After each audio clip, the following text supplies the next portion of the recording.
조금 전에 밥 먹고 이 얘기 했거든요. 내게 있는 모든 것을 아낌없이 바치네. 이게 헌금송이잖아요. 헌금에 대한 얘기인데 하나님께 뭘 드린다, 돈을 드리거나 헌신 봉사를 한다, 뭐 이런 게 드리는 그게 돈의 금액, 얼마를 드려야 될까, 며칠을 일해야 될까, 어떤 교회 헌신 봉사를 해야 될까, 그 얘기가 아니고 내게 있는 모든 것을 드린다는 말이거든요. 그 말은 하나님이 나한테 뭘 줬다는 말입니다. 하나님이 나한테 뭘 준 거를 받은 그거를 다 드린다 이 말입니다. 우리 뭐 받았느냐 하면 예수님 받았거든요. 광야에서는 만나만 받았잖아요. 그러니까 예수님만 받았다고요. 우리 받은 거 예수님입니다. 예수님 받아서 예수님만 내놓는 것을 보고 헌금이라 그러고 헌신봉사라 그러고 신앙생활이라 그러고, 그러니까 돈 내거나 무슨 헌신봉사나 그게 아니고 뭘 하든지 아무 상관없어요. 여러분들이 헌금을 많이 해도 되고 작게 해도 되고 안 해도 되고 마음대로 하시면 되고요. 헌신봉사도 다 자기 취향대로 하게 돼 있어요. 인간은 그걸 말하는 게 아니고 너 예수 받았으니까 예수 내놔 이 말입니다. 예수님 믿는 것을 보겠다 이 말입니다. 그래서 과부의 두렙돈을 받아요. 두렙돈은 가진 거 전부잖아요. 여러분 가진 거 전부 내놔야 돼요. 여러분들이 뭐 받으셨어요? 뭘 가지셨냐 이 말입니다. 예수 가졌잖아요. 우리가 예수 받았기 때문에 예수님 내놓는다 이 말입니다. 예수님을 믿는다 이 말이죠. 그 말이에요. 그게 기독교입니다. 딴 게 기독교가 아니고 예수님 믿고 사는 거예요. 50장 한번 찬양하겠습니다. 내게 있는 모든 것을 아낌없이 드리네. 사랑하고 의지하여 주만 따라 살리라. 주께 드리네. 주께 드리네. 사랑하는 구주 앞에 모두 드리네. 내게 있는 모든 것을 겸손하게 드리네. 세상 욕심 멀리하니 나를 받아주소서. 주께 드리네. 주께 드리네. 사랑하는 구주 앞에 모두 드리네. 내게 있는 모든 것을 주를 위해 드리네. 주의 성령 충만하게 내게 내려주소서. 주께 드리네. 주께 드리네. 사랑하는 구주 앞에 모두 드리네. 아멘. 하이델베르크 요리문답 제6주일 보겠습니다. 16문부터 19문까지 세 부로 되어 있다 했잖아요. 첫째가 죄와 비참함에 대해서고, 두 번째는 비참하니까 너 구원받아야 돼. 구원. 두 번째가 구원, 구속에 대해서고, 세 번째는 감사에 대해서입니다. 두 번째 지금 계속하고 있죠. 구속, 구원에 대해서 말하고 있습니다.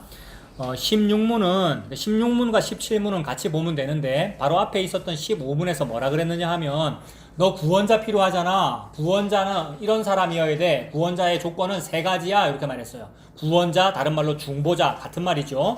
여러분을 구원해 주시는 분. 그 다음에 중보라는 말은 여러분을 중간에서 매개해 주시는 분. 천국 가야 되는데, 즉 하나님 아버지 앞에 가야 되는데 하나님과 여러분 사이에 죄라는 벽이 있고 건너지 못할 그거 있잖아요. 그래서 중간에 이어주는 분이 계셔야 되는 중보자, 그분이 예수님이란 뜻이죠. 근데 그 중보자가 되려면 세 가지 조건이 있어야 된다 그랬어요. 바로 앞에서 지난주에 그랬어요. 뭐냐 하면 사람이어야 한다 그랬습니다. 사람의 죄를 갚기 위해서는 사람이 갚아야 된다. 사람이어야 된다. 근데 사람은 죄가 있으니까 못하고 죄가 없는 사람이어야 된다. 그 두 번째가 의인이어야 된다. 사람이어야 된다. 의여야 한다. 근데 피조물로서는 그 일을 할 수 없기 때문에 하나님이셔야 된다. 이렇게 된 거예요. 이게 세 가지예요. 사람이면서 의로워야 하고 하나님이어야 한다. 말이 안 되죠. 사람인데 의로울 수가 없고 동시에 사람인데 하나님일 수가 없거든요. 이 세 가지를 동시에 이루는 분이 있어야 한다라는 말입니다.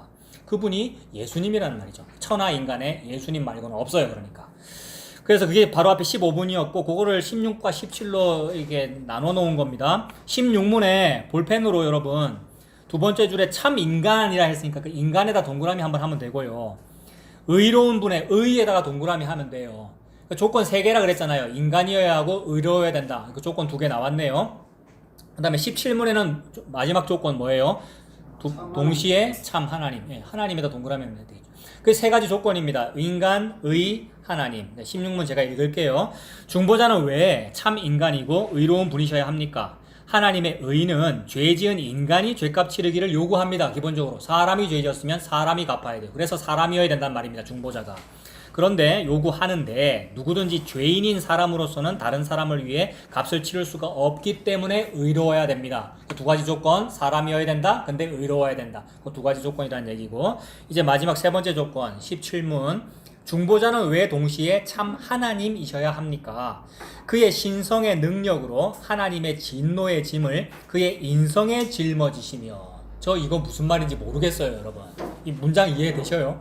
그의 신성의 능력으로 하나님의 진노의 짐을 그의 인성에 짊어지시며 이랬어요. 즉 사람이 할 수 없는 일을 한다 이 말입니다. 인성이 짊어져야 되는데 인성은 못 짊어지거든요. 사람은 못 짊어지거든요. 하나님의 진노를. 그래서 하나님이 짐어져야 되는데 근데 하나님이 지면 안 돼요. 사람이 죄지었기 때문에 사람이 져야 되거든요. 그래서 그걸 하겠다 이 말입니다. 예수님이. 예수님의 은혜는 그거예요. 우리가 못하는 그거를 하나님인 그분이 내가 되어 하셨다는 말이니까 예수님이 내가 되신 거예요. 사람이 되어 태어나셨잖아요. 그 자리가 십자가고요. 그래서 심판과 구원이 동시에 있습니다. 십자가에서. 그래서 그의 신성의 능력으로 하나님의 진노의 짐을 그의 인성에 짊어지시며, 이 말은 피조물인 사람은 창조주인 신의 진노를 감당할 수가 없기 때문에, 피조물은 신을 감당 못해요. 우리가 피조물이거든요. 그래서 그렇게 감당할 수 없기 때문에 신이 인간이 되셔서 감당하신다는 말입니다. 그분은 천하 인간의 예수님밖에 없어요. 오직 예수, 오직 예수. 그 말이잖아요. 오직 예수밖에 없어요. 그래서 그렇게 그의 인성에 그 신의 진노의 짐을 짊어지시며 또한 의와 생명을 획득하여 우리에게 돌려주시기 위함입니다. 예수께서 얻으셨는데 의와 생명을 십자가에서 예수님이 얻었잖아요. 의와 생명을. 그걸 나한테 주신대요. 저와 여러분에게. 이게 성도의 은혜죠. 요거 받았잖아요. 내게 있는 모든 것을 아낌없이 드리네. 요거 받았단 말이에요. 딴 거 받은 게 아니고. 예수 믿었더니 돈을 받았다 이 얘기가 아니고, 예수 믿었더니 예수님을 받았어요 이 말이에요. 예수님 내놓는 게 다 내놓는 거예요. 그래서 율법주의에서는 얼마를 해야 되는데 복음에서는 다 내놔야 돼요. 가진 것을. 뭐 가졌나 세어보죠. 그래서 받은 복을 세어보아라 이 말이에요. 내가 뭐 받았나 세어봐라 이 말입니다. 내가 뭐 받았더라. 그때 내가 돈 받았고 그때 내가 승진했고 이게 아니고요. 그거는 있을 수 있는 일이고요. 이 세상에서요. 나 예수님 받았구나. 못 받을 예수님을 내가 받았구나. 한 데나리온이라는 일당을 받은 겁니다. 그래서 오직 천하 인간에 예수님밖에는 없습니다. 18문으로 가면, 그러나 누가 참 하나님이시며 동시에 참 인간이고 의로우신 그 중보자입니까? 자, 우리는 다 알지만 이것을 129문으로 논리적으로 쭉 정리하기 위해서 이 이름을 한번 말해보는 거죠. 그가 누굽니까? 라고 물었네요. 답이 뭐겠어요? 예수님입니다. 이 말이 그죠? 예. 예수님입니다. 우리 주 예수 그리스도, 즉 하나님께로서 나와서 우리에게 지혜와 의로움과 거룩함과 구속함이 되신 분입니다. 한마디로 예수님입니다. 그 세 조건을 만족하시는 분 예수님입니다. 구원자는 예수님밖에 없습니다. 그 말이죠. 근데 그 예수님에 대해서 뭐라고 표현하냐 하면, 그 답의 2번째 줄에 즉 하나님께로부터 나와서라고 표현되었어요. 이게 이제 독일어로 제일 처음에 기록됐을 거 아닙니까? 이 나오다라는 이 표현을 그 서철원 교수님이라는 할아버지 교수님이 있다 그랬죠. 이 하이델베르크 요리문답 해설이 500년 전에 이미 있는데 그거를 다시 또 해설하신 거예요. 이런 부분은 율법주의적이 되고 좀 지양하고 복음으로 다시 해설하신 그분이 독일어 전문가래요. 또 그걸 몰랐는데 그분이 이걸 번역하기를, 하나님께로부터 나와서, 이 말은 하나님께로부터 사람에게 선사되어서, 이렇게 번역하셨더라고요. 그게 맞는 거네요. 그러니까 하나님으로부터 여러분에게 선사된 거예요. 뭐가? 예수님이. 예수님 줬잖아요. 만나 줬다 이 말입니다. 근데 우리는 뭘 받고 싶은데요? 애굽에서 먹던 고기, 부추, 파마늘, 생선, 오이 요거 먹고 싶은데 그런 거 선사를 안 해주고 예수 줬다 이 말입니다. 그래서 우리가 예수를 주니까 하는 말이 뭐냐면 만나 이랬잖아요. 만나라는 말은 이게 뭐고라는 뜻이거든요. 히브리어로 이게 뭐니? 하나님 내한테 이거 먹으라고 주는 거 맞습니까? 물어보는 게 만나거든요. 그 예수님한테 대드는 거죠. 이건 내한테 일당이라고 이거 줍니까? 이렇게 일당이라고 준 겁니다. 하나님 우리한테 선사해 주신 겁니다. 선사하다라는 단어는 선물이라는 뜻이니까 못 받을 것을 주셨다는 뜻입니다. 다른 말로 그걸 은혜라 그러고, 은혜라는 말은 못 받을 만한 사람이 받은 것을 보고 은혜라 그러죠. 죄인의 구주잖아요. 의인의 구주가 아니고, 의인은 받을 만한 사람이고 우리는 죄인이니까 못 받을 만한 사람인데 세상에 선물로 신을 줬어요. 신을 선물로 창조주를 나한테 주셨다고요. 예수님이시잖아요. 그래서 하나님께로부터 나와서라는 말은 그분이 나에게로 선사되었다, 선물로 주셨다는 은혜가 됩니다. 그 제일 끝에 의로움과 거룩함과 구속함이 되신 분입니다 라고 하는데 특별히 구속이라는 표현을 썼네요. 그 구속이라는 말은, 구라는 말은 구원한다, 우리가 다 아는 그 뜻이고, 구한다, 구원한다는 말이고, 속이라는 말에는 거기 지금 조개 패자도 들어있고, 이거 조개패 변 맞죠? 이거 제가 한자 잘 몰라서. 이게 그 조개패가 들어있는 이런 말들은 상거래에 관련된 용어들이잖아요. 상거래에 관련된 용어, 그러니까 상업적인 용어란 말입니다. 우리는 죄인이기 때문에 이 죄값을 치러야만 산단 말이에요. 죄값이니까 상업적이잖아요. 상업, 돈, 조개패자가 들어있단 말이에요. 그래서 예수님이 돈이에요. 그러니까 그 돈은 인간이 도저히 마련하지 못할 돈이니까 피예요. 피값이란 말이에요. 예수님의 피가 보혈, 보석이 되는, 보물, 돈이 되는 피란 말입니다. 예수님 피가. 사람은 아무리 해도 못 마련해요. 이 속전을. 이 속전이 반 세겔밖에 안 되는데 여러분. 성전 세금이 1인당 반 세겔이거든요. 동전 하나 반 쪼갠 게 성전 세금이란 말이에요. 근데 그걸 못 마련한다고요, 우리가. 이게 영적으로 1만 달란트라서. 어마어마한 거라서. 아무도 마련을 못 하는데 예수님이 나한테 준 겁니다. 하나님이 나한테 속전을 주신 겁니다. 그래서 예수님하고 나하고 합해가지고 한 세겔 딱 내는 거예요. 베드로가 그러죠. 예수님하고 베드로하고 합해서 한 세겔, 물고기 배를 열었더니 한 세겔 나와서 속전으로 내잖아요. 자, 그게 구속입니다. 그러니까 피값이고 상업적이고 돈이라는 그런 의미가 되고 예수님이 그분이죠. 근데 이제 이걸 해설하시면서 서철원 교수님이 이런 표현을 했길래 제가 한번 말씀드립니다. 구원이라 하지 않고 구속이라고 했어요. 구원이라고 하면, 구원은 뭐냐 하면 영혼의 죄가 용서받은 것이다. 여러분 이것도 다 받은 거예요. 여러분 영혼의 죄가 용서받은 거, 이거 받을 복을 다 받은 거예요. 그렇게 표현해도 돼요. 그래서 구원받았다라고 표현하고 내 영혼의 죄가 용서받았습니다라고 표현합니다. 근데 또 구속이라고 하면, 구속은 영혼과 그 다음에 몸까지 부활 영생하는 거, 그것을 의미한다, 이렇게 표현하셨더라고요.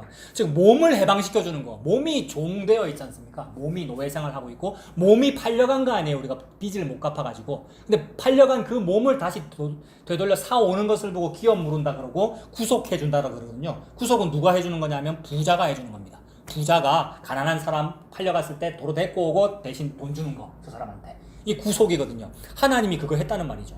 그래서 고아와 과부와 나그네를 도와주잖아요. 하나님이 성경 전체에서. 먹을 거 주고요. 그게 구속이고, 그게 성도에게는 어떻게 적용되느냐면 내 영혼을 구원하셨고 동시에 몸까지 부활 영생할 것이다 라는 것을 믿는다는 말이죠. 그러면 몸이 아직 부활 영생 못했다 이 얘기입니다. 몸은 아직 남아있다 이 말입니다. 우리가 그래서 이 땅에서 살고 있잖아요. 지금 몸으로.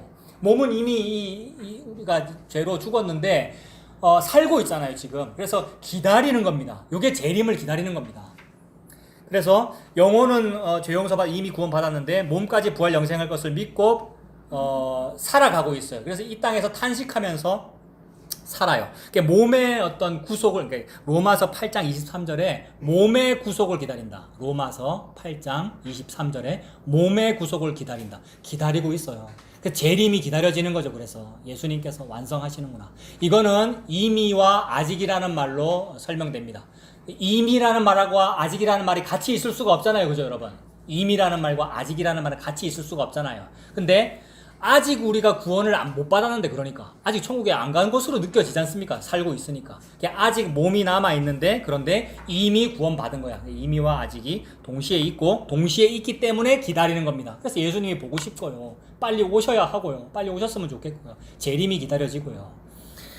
그래서 복음을 알다가 영지주의 쪽으로 생각을 하게 되면 뭔가 나는 뭘 알아, 나는 복음을 알아 이러면 이미라 그랬으니까 재림도 다 이루어졌네 라고 하면서 소망을 안 가지게 되는데, 즉 앞으로 있을 일이 없다고 믿는 거죠. 그게 맞거든요.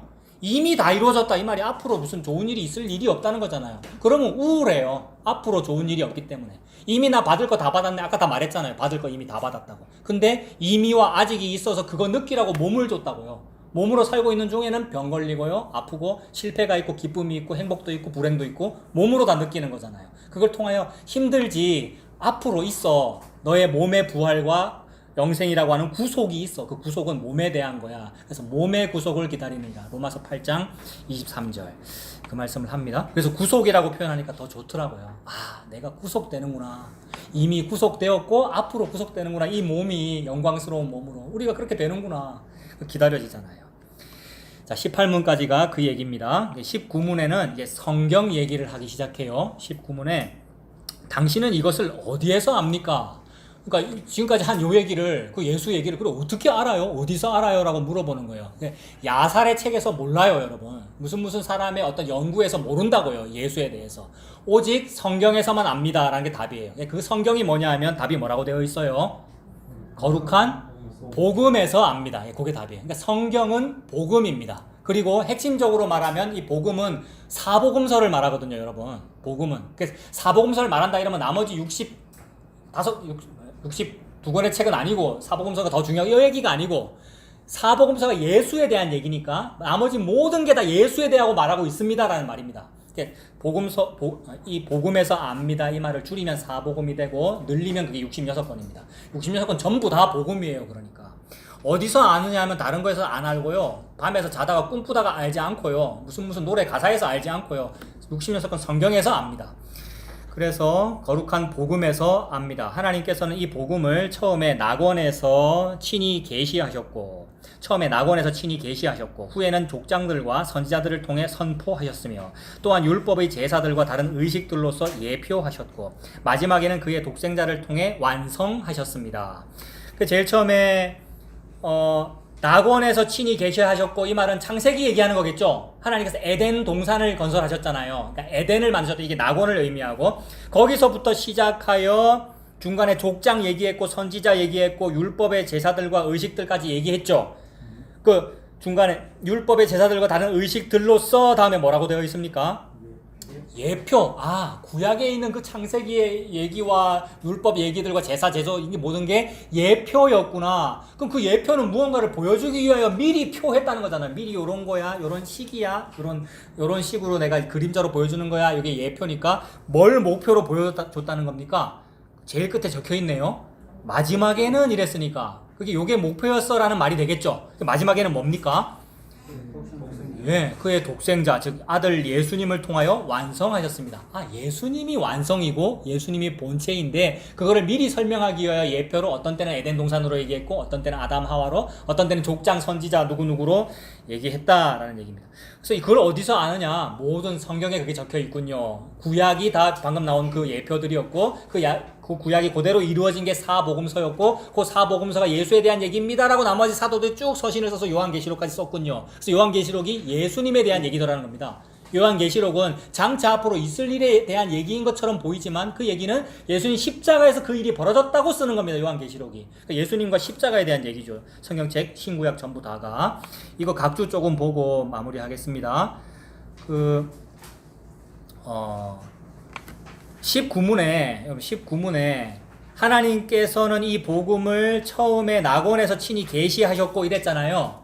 낙원에서 처음 친히 계시하셨다 이 말이 제일 처음에 복음을 내가 벌써 말했어 이런 얘기가 되죠.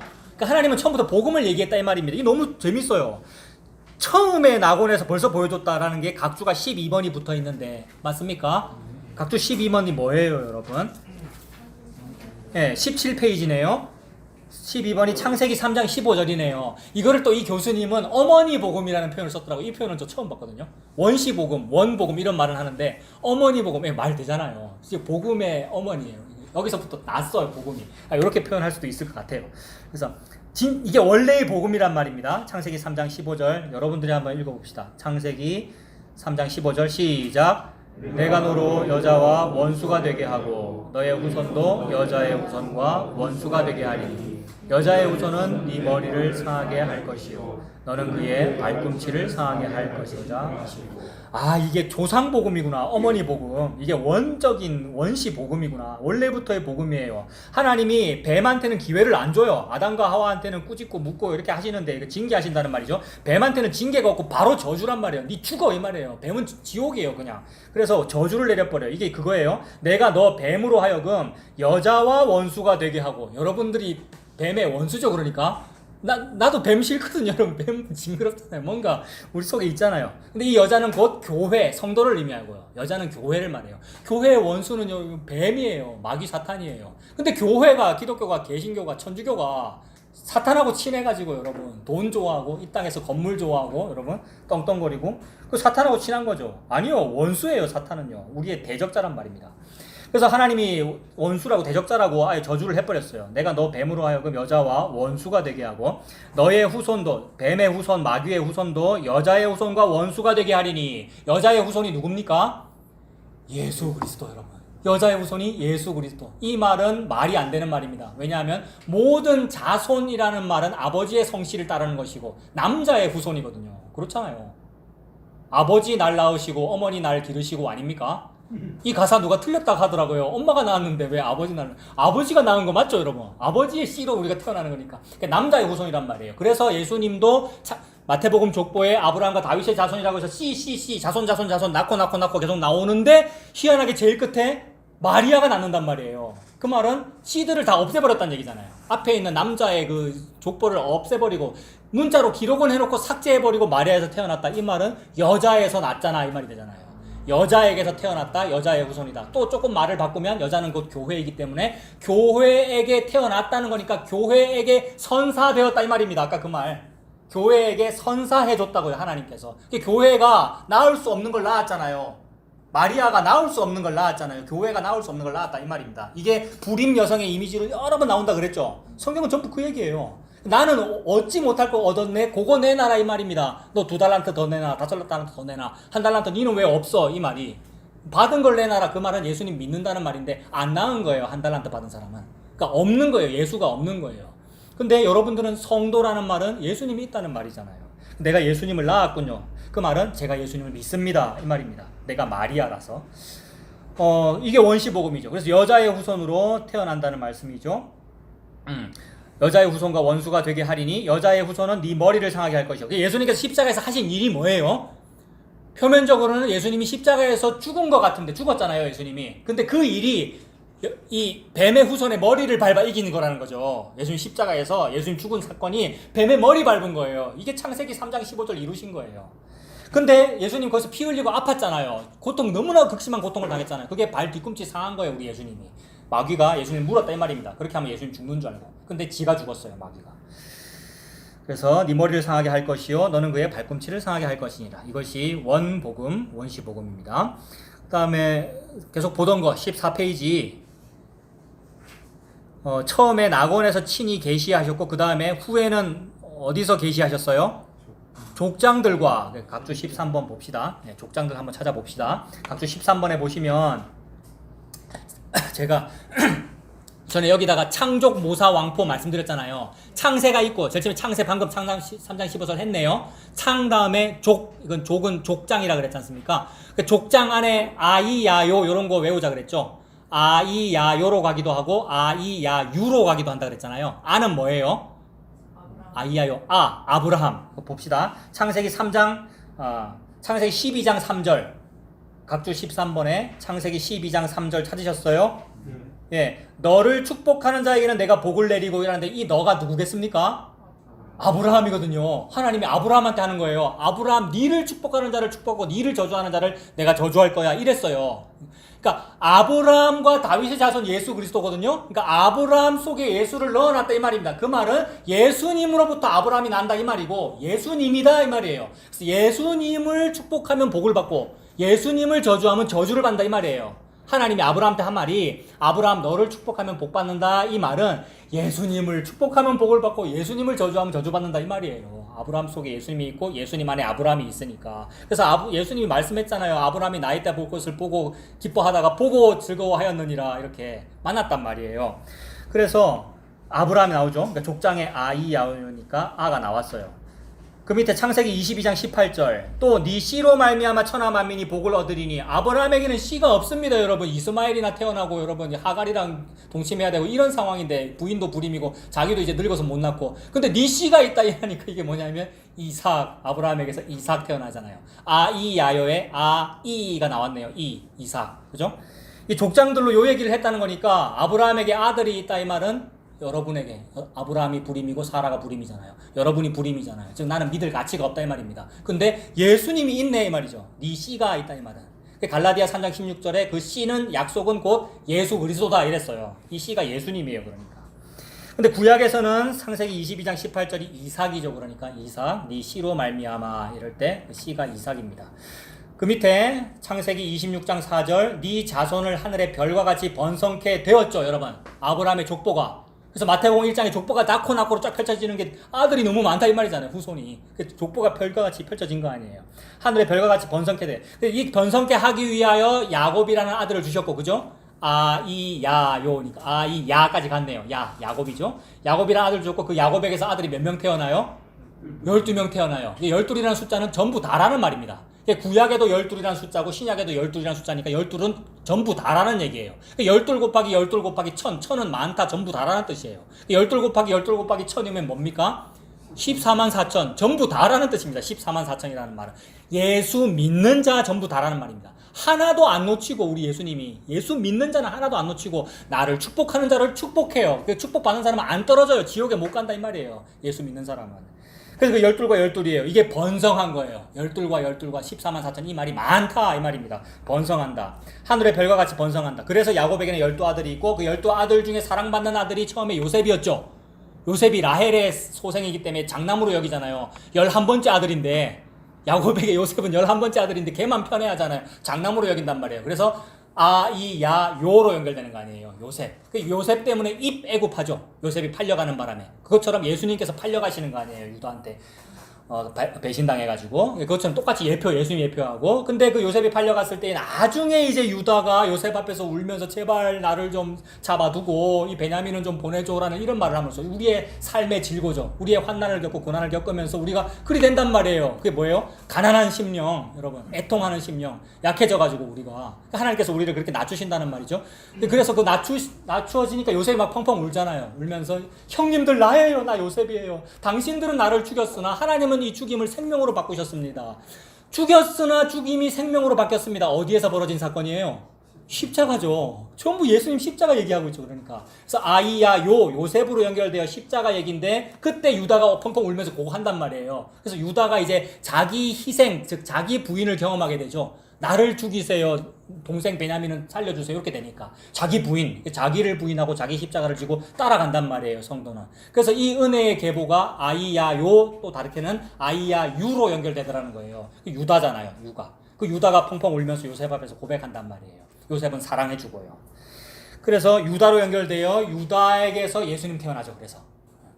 물론 마리아에서 태어납니다만은 그 족보를 그렇게 이으시더라는 겁니다. 여기까지가 창세기 49장 10절. 제일 끝에 창세기 49장 10절 홀이 유다를 떠나지 아니하며 이거 바뀐 성경책에는 규가 유다를 떠나지 아니하며 통치자 실로가 오시기까지 하리라. 통치자는 실로, 메시아는 예수님이잖아요. 유다에게서 예수님 오시는구나 이렇게 되죠. 족장들 가지고 전부 누구 얘기했어요? 그러니까 예수님 얘기했죠. 그래서 우리 문답이 옛날에 처음에는 원시복음으로 에덴에서 했고 후에는 족장들로 했고 그 다음에 누구로 하겠습니까?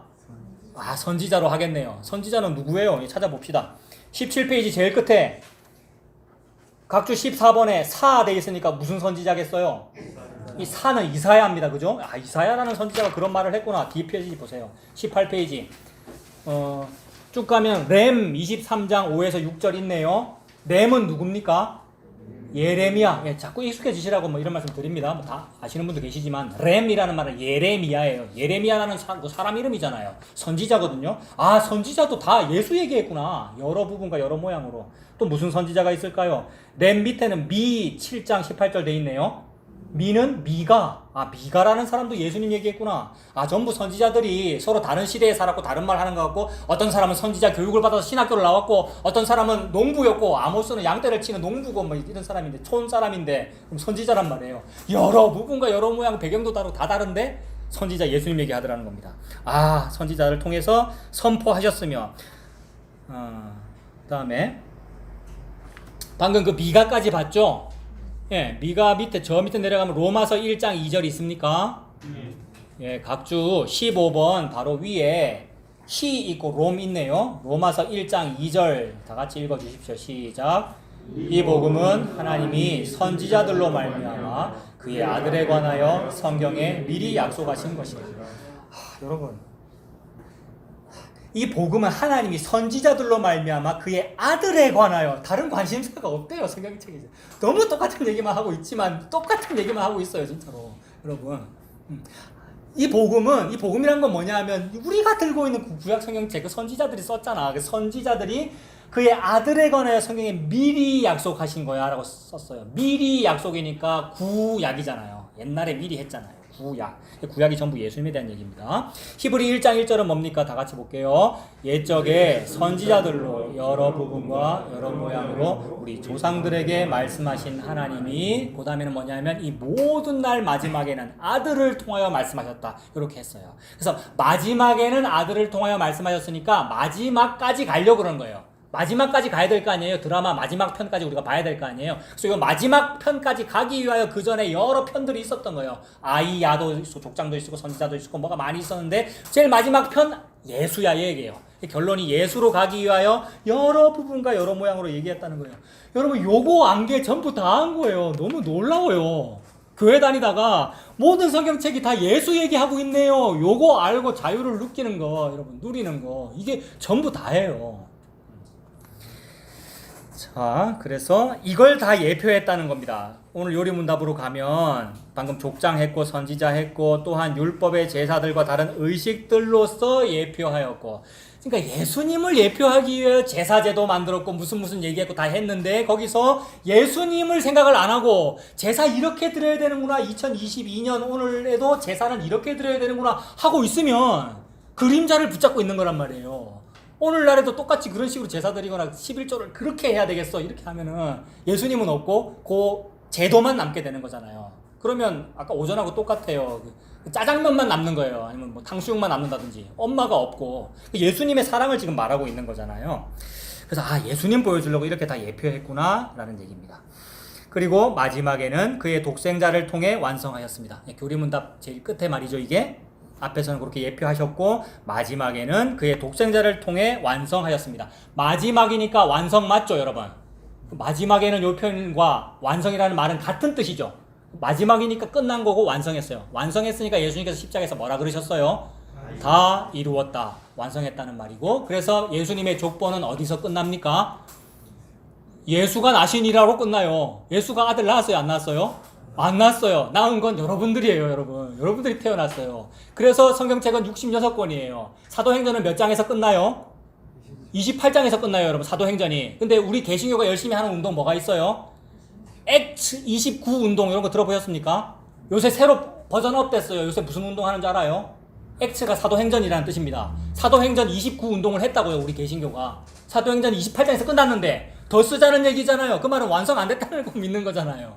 완성했어요. 예수님이 다 이루었다 이랬어요, 여러분. 마지막이 아들이었다 그러잖아요. 그래서 사도행전이 28장까지인 거예요. 이게 오늘 오전하고 어떻게 연결됩니까?